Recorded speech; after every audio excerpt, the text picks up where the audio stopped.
الرحیم 15ویں شعبان کی رات شب برات کی رات کہلاتی ہے۔ شب برات یعنی وہ رات جس میں اللہ تبارک و تعالی مخلوق کے مخلوق کو گناہوں سے پاک کرتے ہیں۔ شب یعنی رات اور براءت یعنی گناہوں سے پاک کرنے کی رات اور مخلوق کو آزاد کرنے کی رات۔ اصل میں یہ ماخوذ ہے حدیث پاک سے، یہ لیا گیا ہے حدیث پاک سے، کہ حدیث پاک میں خود نبی علیہ السلام نے فرمایا اور بتایا کہ اس رات اللہ تبارک و تعالی بنو کلب کی بکریوں کے بالوں کے اس سے بھی زیادہ، بنو کلب کی جتنی بکریاں ہیں، ایک بہت بڑا قبیلہ تھا، اس کی بہت ساری سینکڑوں کی تعداد میں بکریاں تھیں، تو ان کے جتنے بال ہیں اس سے بھی زیادہ اللہ تبارک و تعالی اپنے بندوں کی مغفرت فرماتے ہیں، تو اس سے یہ نام ماخوذ ہے۔ اچھا، یہ کس نے رکھا یہ نام؟ تو اس نام کو منسوب کیا جاتا ہے حضرت ابن عباس رضی اللہ تعالی عنہ کی طرف، کہ ابن عباس نے اس کا نام رکھا ہے لیلۃ البراء، شب برات جسے ہم کہتے ہیں، تو یہ حضرت عباس کی طرف یہ منسوب ہے اس کا نام رکھنا۔ بہرحال تو اس کے بارے میں چند چیزیں ہیں، انشاءاللہ اس کو تفصیل سے بیان کی جائے گی۔ دیکھیں 15ویں شعبان، اس کے بارے میں حدیث میں کیا ہے؟ سب سے پہلے تو اس کی فضیلت کے بارے میں حدیث ہے، کیا ہے کہ حضرت عائشہ رضی اللہ تعالی عنہ فرماتی ہے کہ ایک رات میں نے نبی علیہ السلام کو اپنے بستر پر نہیں پایا، میں پریشان ہو گئی کہ نبی صلی اللہ علیہ وسلم گئے کہاں اتنی رات، تو میں نبی صلی اللہ علیہ وسلم کو تلاش کرتے کرتے پہنچی جنت البقیع قبرستان میں نے وہاں پر دیکھا کہ وہاں نبی صلی اللہ علیہ وسلم موجود ہیں۔ نبی صلی اللہ علیہ وسلم نے مجھے دیکھا اور نبی صلی اللہ علیہ وسلم نے اس وقت مجھے فرمایا کہ آج 15ویں شعبان ہے، لیلۃ نصف من شعبان، یہ 15ویں شعبان کی رات ہے، اور آج اللہ تبارک و تعالی آسمان دنیا پر آئے ہیں، آسمان دنیا پر نازل ہوئے ہیں، اور بنو کلب کی بکریوں کے بالوں سے بھی زیادہ اللہ تعالیٰ اپنے بندوں کی بخشش فرمائیں گے۔ تو ایک تو یہ حدیث 15ویں شعبان کے متعلق، اور دوسری حدیث جو صراحت کے ساتھ ابن ماجہ میں منقول ہے، یہ ہے کہ نبی صلی اللہ علیہ وسلم نے فرمایا اذا كانت لیلۃ النصف من شعبان فقوموا لیلها وصوموا نهارها فإن الله ينزل فيها لغروب الشمس إلى سماء الدنيا فيقول ألا من مستغفر۔ کیا فرما رہے کہ اللہ تبارک و تعالی، اللہ کے نبی فرماتے ہیں کہ جب 15ویں شعبان کی رات ہوتی ہے، جب رات ہوتی ہے 15ویں شعبان کی، تو اس وقت نبی صلی اللہ علیہ وسلم نے فرمایا کہ تم فقوموا لیلہا، اس کی رات کو عبادت کرو اور دن کو روزہ رکھو، یعنی 15ویں شعبان کے دن کو تم روزہ رکھو، رات کو عبادت کرو، دن کو روزہ رکھو۔ اللہ تبارک و تعالی اس رات میں غروب شمس سے لے کر طلوع آفتاب تک آسمان دنیا پر آتے ہیں اور فرماتے ہیں ہے کوئی معافی مانگنے والا جس کی میں توبہ کو قبول کروں، اور فرماتے ہیں الا مسترزق، ہے کوئی رزق کو طلب کرنے والا جس کو میں رزق عطا کروں، ہے کوئی رزق مانگنے والا جس کو میں رزق عطا کروں، الا مبتلن، ہے کوئی مصیبت میں مبتلا جس کو میں عافیت عطا کروں، الا قضا الا قضا الا قضا، حدیث پاک میں ہے، یہاں تک کہ اللہ تبارک و تعالیٰ اعلان کرتے جاتے ہیں کوئی یہ فلاں، ہے کوئی فلاں، ہے کوئی تکلیف میں، یہاں تک کہ فجر ہو جاتی ہے۔ یہ پوری رات کے بارے میں نبی صلی اللہ علیہ وسلم نے اتنی بڑی فضیلت بیان فرمائی کہ اللہ تبارک و تعالیٰ آسمانی دنیا پر آ کر اعلان کرتے ہیں ہے کوئی معافی مانگنے والا، ہے کوئی رزق کا طلبگار، ہے کوئی مصیبت میں مبتلا، اور نبی علیہ السلام نے حکم دیا کہ بھئی اس رات کو تم عبادت کرو اور اس کے دن میں تم روزہ رکھو۔ دیکھیں اس حدیث سے جو چیزیں ثابت ہوتی ہیں اس کو اچھی طرح ہم سمجھ لینا چاہیے۔ اس رات میں کرنے کے 2 کام ہیں اور اس کے دن میں 1 کام ہے۔ 2 کام کیا رات میں کرنے کے جو نبی صلی اللہ علیہ وسلم سے ثابت ہیں؟ پہلا تو یہ کہ نبی صلی اللہ علیہ وسلم اس رات قبرستان گئے ہیں، یہ نبی صلی اللہ علیہ وسلم سے ثابت ہے کہ نبی صلی اللہ علیہ وسلم اس رات قبرستان گئے ہیں، لہٰذا ہمیں بھی قبرستان جا کر مردوں کو ایصال ثواب کرنا اور مغفرت کرنا، مغفرت کی دعا کرنا، یہ مستحب ہے، لازم نہیں ہے۔ نبی صلی اللہ علیہ وسلم گئے ہیں، اس لیے اگر کوئی زندگی میں ایک مرتبہ سنت کا درجہ رکھتے ہوئے اگر کوئی جائے تو بہت اچھی بات ہے، اور لازم نہیں ہے جانا، لیکن اگر کوئی جاتا بھی رہے تو بھی کوئی مسئلہ نہیں ہے، اس لیے کہ حدیث پاک سے ثابت ہے کہ نبی صلی اللہ علیہ وسلم قبرستان گئے ہیں۔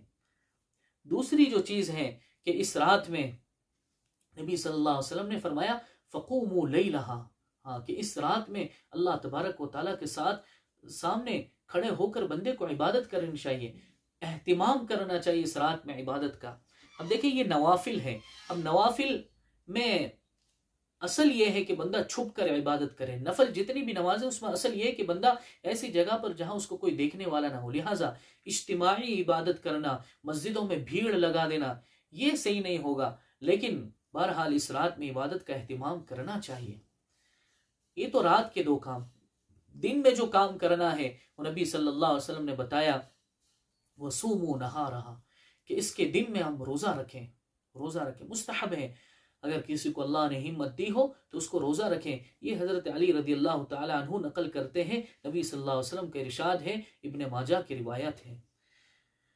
دیکھیں یہ بہت مبارک رات ہے، بہت مبارک رات ہے، اس کے بارے میں صراحت کے ساتھ احادیث میں آیا ہے کہ اس رات میں اللہ تبارک و تعالیٰ کی بخشش عام ہوتی ہے، عام ہوتی ہے اس رات میں بخشش، لیکن کچھ لوگ ایسے ہیں جس کی اللہ تبارک و تعالیٰ اس رات میں بھی بخشش نہیں فرماتے، کچھ لوگ ایسے ہیں جن کی اللہ تبارک و تعالیٰ اس رات میں بھی ان کو معاف نہیں فرماتے، ان کا معاملہ اللہ تبارک و تعالیٰ موقوف رکھتے ہیں۔ وہ کون ہے؟ فرمایا سب سے پہلا جو ہے وہ مشرک، کہ مشرک جو اللہ کے ساتھ شرک کرتا ہو، اللہ کے ساتھ کسی کو بھی شریک کرتا ہو عبادت کے اندر، تو پھر اللہ تبارک و تعالیٰ اس کو اس رات میں بھی معاف نہیں فرمائیں گے۔ حدیث پاک میں ہے کہ 15ویں شعبان میں اللہ تبارک و تعالیٰ ہر ایک کی بخشش فرما دیتے ہیں، لیکن فلاں فلاں فلاں جس کو انشاءاللہ آگے بتایا جائے گا ان کی اللہ تعالیٰ بخشش نہیں فرماتے۔ نمبر 1 مشرک۔ دوسرا جو اللہ تبارک و تعالیٰ بخشش نہیں فرماتی اس رات میں مشاحن۔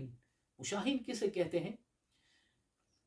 کینہ رکھنے والا دل میں، دشمنی رکھنے والا دل میں، کہ بھائی ایک آدمی ہے جو کسی سے دشمنی رکھتا ہے لیکن چونکہ بدلہ لینے کی طاقت نہیں ہے، لہٰذا اس کی ناراضگی بڑھتے گئی اور اس کے دل میں احساس ہے کہ کب موقع ملے، میرے کو موقع نہیں ملتا، مجھے موقع نہیں مل رہا ہے، اس کا برا ہو جائے، اس کا یہ ہو جائے، اس نے میرے ساتھ یہ کیا تھا یہ ہو جائے، تو دل میں باتوں کو پکانے والا یہ کہا جاتا ہے مشاحن۔ ایسے شخص کی اللہ تبارک و تعالیٰ اس رات میں بھی بخشش نہیں فرمائیں گے، مشاحن۔ تیسرا جو ہے وہ ہے قاتل، کہ اگر کسی نے کسی کو ناحق قتل کیا، چاہے وہ مسلمان ہو یا کافر ہو، ناحق کسی کو اگر قتل کیا تو پھر ایسی صورت میں اس کی بخشش نہیں کی جائے گی۔ تو تیسرا جو ہے وہ قاتل، یہ قتل کرنے والا۔ چوتھا قاطع رحم، یعنی رشتہ داری کو توڑنے والا، کہ جو رشتہ داروں سے قطع تعلق کر لے، جو رشتہ داروں کو تکلیف پہنچائے، جو رشتہ داروں کو ایذا پہنچائے، جو رشتہ داروں سے بالکل سلام کلام بات چیت چھوڑ دے، ان کی بھی اس رات میں بخشش نہیں ہوتی۔ پانچواں جو ہے مسبل ازار، کہ اپنی شلوار کو ٹخنے سے نیچے لٹکانے والا، کہ جو مسلمان اپنی شلوار کو ٹخنے سے نیچے لٹکائے گا اس کی اس رات میں بخشش نہیں کی جائے گی۔ نبی صلی اللہ علیہ وسلم نے فرمایا یہ تکبر کی علامت ہے، اور اللہ متکبر کو پسند نہیں کرتے۔ الکبریاء ردائی، اللہ فرماتے ہیں تکبر میری چادر ہے، جس نے اس کو اپنایا میں اسے ذلیل کر کے رکھ دوں گا۔ تو مسبل ازار، اس کی بھی اللہ بخشش نہیں کریں گے۔ اور ایک اور ہے عاق الوالدین، والدین کی نافرمانی کرنے والا۔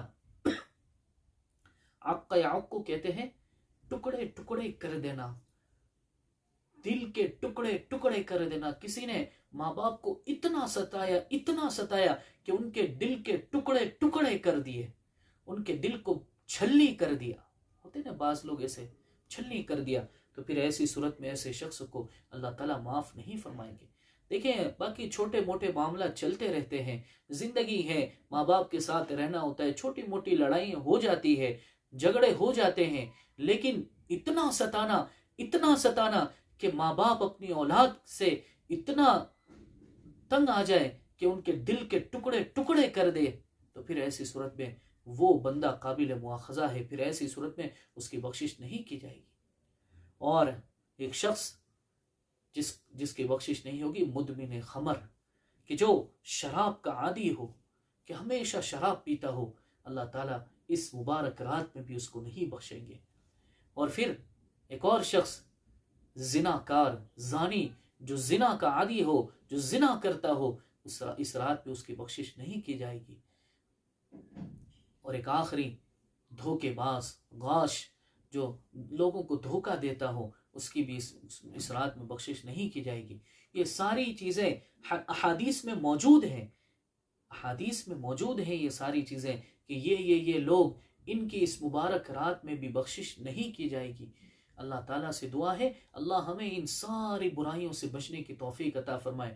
بڑی مبارک رات ہے، بڑی مبارک رات ہے، ہم اس رات کو اہتمام کریں، ہم اس رات میں عبادت کا اہتمام کریں، اس رات کو وصول کریں۔ دیکھیں اگر کوئی کمزور ہے، اگر کوئی اپنے آپ کو اس کی طاقت نہیں رکھتا، تو کم از کم اتنا کر لے کہ عشاء اور فجر کی نماز جماعت کے ساتھ پڑھ لیں۔ عشاء مردوں کے لیے عشاء اور فجر کی نماز جماعت کے ساتھ پڑھ لیں۔ صحیح حدیث میں ہے کہ جو بندہ عشاء کی نماز جماعت کے ساتھ پڑھتا ہے اسے آدھی رات کا ثواب ملتا ہے، اور جو فجر کی نماز جماعت کے ساتھ پڑھتا ہے اسے آدھی رات کا ثواب ملتا ہے۔ تو مطلب یہ ہوا کہ جو عشاء اور فجر کی نماز جماعت سے پڑھے گا تو وہ پوری رات کا اس کو عبادت کا ثواب مل گیا۔ کم از کم اتنا تو کر سکتے ہیں، اتنا تو کر سکتے ہیں۔ تو اس مبارک رات میں اپنے لیے بھی مانگیں۔ خود اللہ کہہ رہے ہیں، ہے کوئی مانگنے والا، معافی مانگنے والا جس کی میں دعا کو قبول کروں؟ ہے کوئی رزق طلب کر؟ آج روزی کے لیے انسان کتنا پریشان ہے، کتنا بھاگتا ہے، ہم اللہ سے کیوں نہ رزق کو مانگے؟ اللہ خود کہہ رہا ہے کوئی رزق کو مانگنے والا، ہے کوئی رزق مانگنے والا؟ تم اللہ سے مانگیں، ہم اللہ سے مانگیں۔ اللہ تعالیٰ سے دعا ہے اللہ ہمیں عمل کی توفیق عطا فرمائے۔ یاد رہے تو اس عاجز کو بھی اور ہمارے گھر والوں کو بھی دعا میں یاد رکھیں۔ صلی اللہ علی النبی الامی الکریم۔